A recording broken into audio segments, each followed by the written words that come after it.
just missed our James Brown impression. Jump back. Want to kiss my Actually, I don't know. It was probably more the Eddie Murphy hot in the hot tub. It's hot here today at the Progressive Auto Sales Arena as we're getting ready to take on the Sioux Greyhounds. Yeah. Will this be an interesting game, an exciting game, or will it be anything similar to what happened last Tuesday when the Sting went down to pay a visit to the Sioux and seemed like they were starting out okay?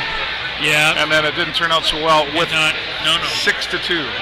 But you know what? I'm not even. You know, I want to say I think we still played a pretty decent game that game.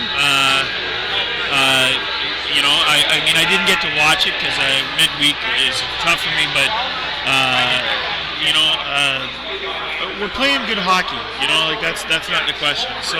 Well, I can tell you that I talked to Pat DeRoche, who is down there, of course, doing play-by-plays with Lee Cunningham, and he said I thought they played really well. Yeah. And he said, you know what? Long bus ride, tired. They just come off a weekend. This was a game that was scheduled originally at the start of the year. Right. Had to be rescheduled because of the wind. Yeah, it was bad. Like the 110-kilometer winds we got here in Sarnia today. Didn't stop them from getting here. Yeah. Anyway. No. Yeah, so this was a rescheduled game, and he did. He said they played really good hockey. Just, you know. And well, you know what I mean? It's a big team, too. Second in the league. I mean, you know, these guys are at the top of their game. You know, I think right now it's going to come down to, you know, what are the first round playoff pairings going to look like. Right now we're sitting 7th in our division, in our conference. Yeah. But the challenge with that is that we're only 2 points behind the 6th place team. We're only 2 points ahead of the 8th place team. So, I mean, really, it's still anybody's game.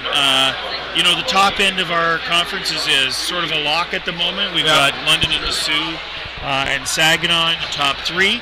And so right now, as it stands, if nothing changes at this point, we are most likely to be getting the Sioux in the first round of the playoffs, which would be, if we could beat them in that would get it out of the way.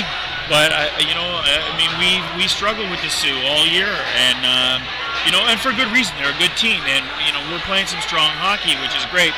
But it'd be nice to get a little deeper into the playoffs. So I think, well, for sure, I'd rather play somebody like Saginaw. You know what I mean? Where because Saginaw, I think Saginaw is a beatable team for us. You know, but I mean, if we want to think of even going, you know, deep into the playoffs, you know, an awful lot of things got to click. Well, here's the thing with the Sarnia Sting. We've seen a lot of struggles this season. But they've also shown that they are capable of beating any team. Oh, for sure. That is in this we've taken in this down hockey some league, giants. right? Yeah, we've taken down London. We've taken down, you know, we seem to play better against the strong teams. We do. Typically. Not always, but typically. And I would say that's a fair assessment. And that's been a problem for years. I know. I don't know if it's an omen of I don't know. Because it doesn't seem to matter who's on the team. That's one factor that's there. It's just strange. I don't know. Now, we do play to the level of the team we're playing against. You know what I mean? And I think we need to be a little more ahead of that game. Well, and here on the weekend, of course, playing North Bay Battalion. 6-2 win over North Bay. 6-2 win over North Bay. It was an amazing. But Jake Chersky and I were really. There was a few conversations. If you didn't catch any of it, the first period, I looked up to the guy behind me. I won't say his name, but he keeps stats and stuff. And I said, "Is it just me, or is this game going really slowly?" And he's like, "Yeah, I told the guy next to me he could do my job tonight." And it was, and that was just everywhere. When I came down and talked to Dave McGregor and the boys over there and the fans, they were like, and then it was like, "What is going on?" And then they come out, and then they started playing. Hugo Lavinius with 2 goals. Yeah, Sean Jocelyn with 2 goals. We had a real nice post-game interview with Hugo, and I should have brought it here. I could have played it again, but he's a great interview. And for sure. I asked him the question. I said, it wasn't even so much of a question as a statement. I said, Hugo, he's not one for like showing off. No. Not a lot of flair. No. Even when he gets a goal. Yeah. But the other day he got a real nice. Degers kind of set him up and passed back, and it was a beautiful goal. And he kind of gave her a little. He looked around first, though, like is anybody watching, right? And I said, he's like, well, I don't like that. I said, no, good for you. I said, he's having a great season. He's got 34 goals, 35 assists. Yeah. What player at this level wouldn't be happy with that kind of a stat, 70-point season so far is that's good numbers. And boy, I'd hate to lose him next year. Yeah, and absolutely. But I mean, the truth is, we've got an awful lot of scorers on our team right now too, right? I mean, we've seen Reese and even jostling with a pair the other night. I mean, Sean's had some good parts of his season and some rougher patches, but I mean, it's got to be tough when you got 2 goals going in the game, and there's still another 20 to go. For sure. And you're like, hat trick. Yeah, absolutely. Right. Well, and you can get focused on that stuff, right? Well, anyway. it can be distracting too, right? Sure. And I think the other players on your team, I think they try to help you get there too. Absolutely. I mean, especially when you got somebody like Franco on your team. Well, and it was interesting too because I attended the Sting breakfast on Saturday morning. We had the annual Sarnia Sting season ticket holder breakfast. Oh, right, with the Sting, right?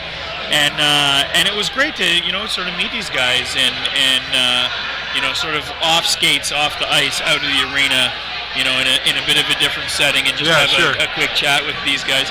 And seeing them sit together and banter, with them amongst themselves and stuff like that, you can see that this is a good team.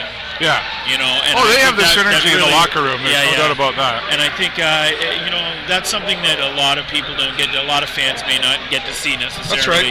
And I can say I really loved it. And I got all my hockey cards autographed. Oh, yeah. I'm a total fanboy when it comes to this malarkey, right? So I got, yes, I'm a total geek.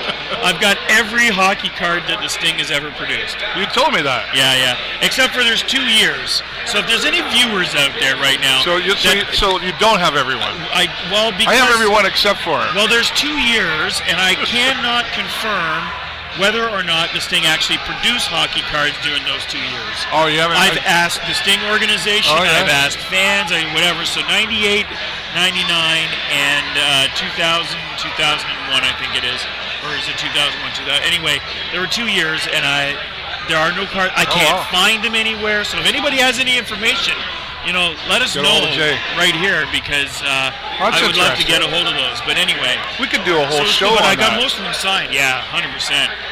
Wow, exciting. So including it was really funny because a former Sting player ended up being one of my son's teachers in elementary school. Oh, sorry. So I got Ryan Hare played for the Sting. And, I do recall you mentioning that. I got him to sign his cards, which was awesome. So yeah. There you go. But true Sting fan crazy here. Stuff.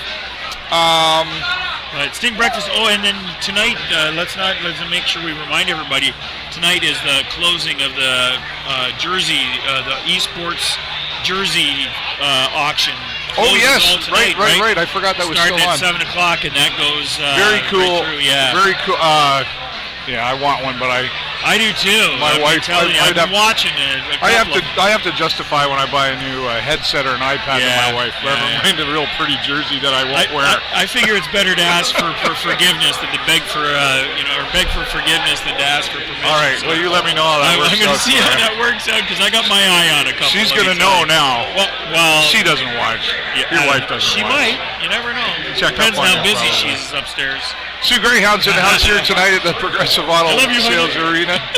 And Ethan Langevin, as their announcer right now, will start in between the pipes for the Sarnia Sting. Yeah. Seems to be playing very well in there. Both him and Cameron, honestly, have really tightened up their skates, so to speak. Yeah, I think so. I mean, I think right now it's anybody's game in terms of goaltending. I think they both had some really, really great moments. Yeah. And it'll be interesting to see.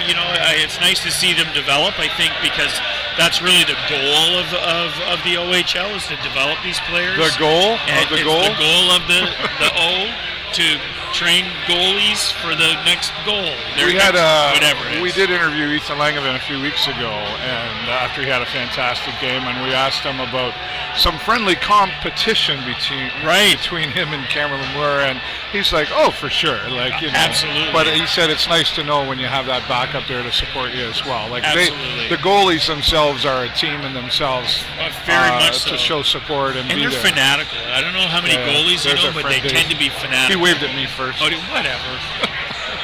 Yeah, no, I got 3 off camera before you were producing. Whatever, it doesn't count.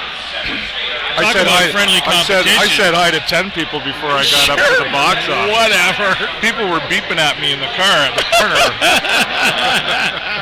Actually, somebody did, and I don't know who they are. Right? People come up and they're like, "Hey, hi, how are you? Nice I really love your show. Thank you." Thank you.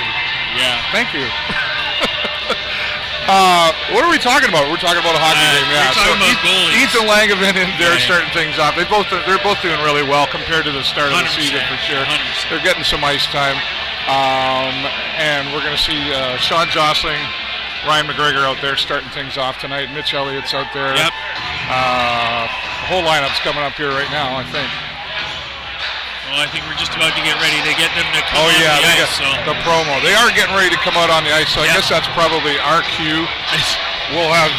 we have cues? Oh, that was something I was going to say that Jake Chersky and I talked about Friday when you weren't here, is we talk about the emotion out there. And, we saw this slow pace happening out there in the first period, and Jake and I were like, what the... we talk about the excitement from a team. We talk about the frustrations that come from a team in moments of this game. One emotion we don't really talk about is sadness. And we wondered, are they sad? Like, Jamison Reese is off for this blindside hit. Coming out, there's more details coming with that. And are they sad that he's not here? And other things like sadness. I mean, I think, these are just young human boys out there 100%. Playing this game. They have feelings too, and it's one of those feelings you probably try to suppress. Along with frustration, that's hard. Absolutely. Happiness is something we want to show off. Frustration and sadness is something we got to control out there. Yeah. And maybe that was part of it. I don't know. Well, you know what? It's hard to say. You're right, because and not only that, because it's hard for you to say I'm right. Yes. But also because it's a team. Like what's affecting one is affecting all in a lot of cases. Yeah. Do you know what I mean? So those negative emotions, they're shared by the team. That's right. They're shared by your team, and it's it a family. can have a significant impact when it has that ripple effect. That's right. Thing, It's a family affair happening out there. We've sensed that all year. And we'll see what they bring out to the ice now as the Hive is ready to... Buzzing. They're buzzing. We're buzzing in.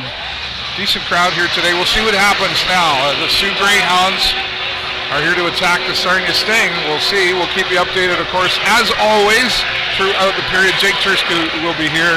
And I think we'll probably let Jay Peckham come back to wrap things up.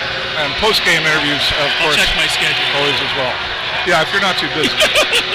Hanging out at ups and downs. So happy birthday, Ed McMiniman and Mark Anderson. Ed McMiniman? McMiniman, yeah. That's a name. That's a name, yeah. McMiniman. Like cinnamon. Yeah. Well, we used to call him Rick Venema because nobody could say McMiniman. Oh, okay, all right. Yeah. Happy birthday. You. Yes. Here's the Beehive coming out here. The refs are on the ice. Let's go now, and we'll keep you updated. Let's hope for a positive things to talk about when we come back with Jake Chersky. For the show live on location and the Video Show Network, I'm David Burrows. This is, yes, he is, my friend Jay Peckham. Go Sting, go! Talk to you soon.